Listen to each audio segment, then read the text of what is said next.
देखिए 2024 लोकसभा आम चुनाव का आगाज हो चुका है और सभी प्रत्याशी अपने अपने तरीके से जो हैं लोगों से जनसंपर्क कर रहे हैं, मिल रहे हैं और अपने पार्टी के पक्ष में जो है वोट की अपील कर रहे हैं। लेकिन देखिए सबसे अहम बात यह है कि जनता की अगर हम बात करें, जो वोटर हैं उसमें एक अहम भूमिका होती है, व्यापारी जो होते हैं उनकी एक अहम भूमिका होती है। तो हमारे साथ हैं इस वक्त बोकारो चैम्बर ऑफ कॉमर्स के सभी पदाधिकारी, अधिकारी और व्यापारी लोग। लेकिन अगर इंडिया गठबंधन की बात करें तो उनके पास अभी कोई चेहरा तय नहीं है, तो कैसे वो लोग चुनाव में जाएंगे? आपकी क्या इस पर राय है, बताइए। नहीं, देखिए हम लोग जो इस मुद्दे पर हम लोग नहीं जाना चाहेंगे। अभी हम लोग सिर्फ ये देखेंगे कि जो व्यापार हित में, देश हित में और विकास हित में जो काम करे, हम उस पार्टी के साथ जाना चाहेंगे और जो भारत को नई ऊंचाइयों पर ले जा सके। और जब भारत को नई ऊंचाइयों पर ले जाएंगे तो व्यापारियों की उसमें बहुत महत्वपूर्ण भूमिका होगी। वही फैक्ट्री खोलेंगे, वही कारखाने खोलेंगे, वही देश को आगे ले जाएंगे, वही रोज़गार बढ़ाएंगे। क्योंकि आज सरकार के पास इतनी संसाधन नहीं है कि वो रोज़गार सबको दे सके। ये मुद्दे विपक्ष के या पक्ष के, ये मुद्दे बहुत मायने नहीं रखते हैं। ये जीत और हार के लिए गढ़े जाते हैं। व्यापारियों का मुख्य मुद्दा ये है कि कैसे देश का विकास हो, कैसे जीडीपी बढ़े, हमारी हिस्सेदारी बढ़े, व्यापार में हमारा व्यापार बढ़े। व्यापारियों का मुख्य मुद्दा यही होता है। ये बताइए कि मोदी की गारंटी चलेगी या राहुल गांधी की गारंटी चलेगी? गारंटी किसी की भी चले, लेकिन हम तो अपना जो है यहाँ पे स्थानीय मुद्दा है उसके ऊपर में हम ज़्यादा जोर देंगे।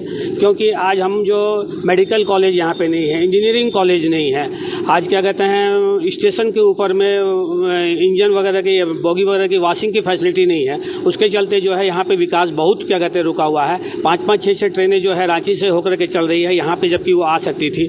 मेडिकल कॉलेज और इंजीनियरिंग कॉलेज के नाम पे लाखों बच्चे जो है यहाँ से जाते हैं, उसकी रेवेन्यू जो है यहाँ से जाती है। ये शहर जो है बुढ़ों का शहर कहा जाता है, क्योंकि जितने भी जवान हैं वो 12वीं क्लास तक पढ़ते हैं, उसके बाद में जो है बाहर चले जाते हैं। उसके चलते हमारा यहाँ का विकास बहुत रूप से रुका हुआ है। यहाँ जो विकास है उसमें बहुत ज़्यादा इम्प्रूवमेंट की ज़रूरत है और बहुत सारे मुद्दे हैं। हवाई अड्डा अभी तक नहीं बना है,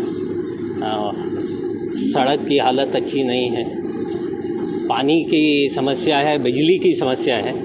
इन सब पे ध्यान देने की ज़रूरत है। कोई भी आए पर इन मुद्दों पे ध्यान। सिनेरियो तो यही है कि भाई हर कोई विकास चाहता है और हम लोग शुरू से ही चैम्बर से जुड़े हुए हैं। चैम्बर क्या चाहता है? हमारा बोकारो का विकास हो। सबसे पिछड़ा हुआ है हमारा इंडस्ट्रियल एरिया में हम लोगों ने सुना था कि इतनी बड़ी बड़ी इंडस्ट्रीज़ आएंगी जिसके चलते रोज़गार मिलेगा। चैम्बर ऑफ कॉमर्स के लोग जो है आगे बढ़ेंगे, बोकारो स्टील प्लांट से ऑर्डर्स मिलेंगे। वो सब धरा का धरा रह गया। आज तक हम लोग ट्रांसपोर्ट नगर के लिए पिछले 25-30 सालों से ट्राई कर रहे हैं। स्टेट गवर्नमेंट ट्रांसपोर्ट नगर के लिए ज़मीन दे नहीं पाए, जिसके चलते क्या हो रहा है, सारा जाम लगा रहता है। गाड़ियाँ रोड के ऊपर में खड़ी होती हैं, कारें रोड के ऊपर में खड़ी होती हैं। तो जब तक विकास तभी संभव है जब सरकार भी कुछ करे। मोदी की गारंटी क्यों, बताइए। स्थिर सरकार चाहिए आज देश के विकास के लिए।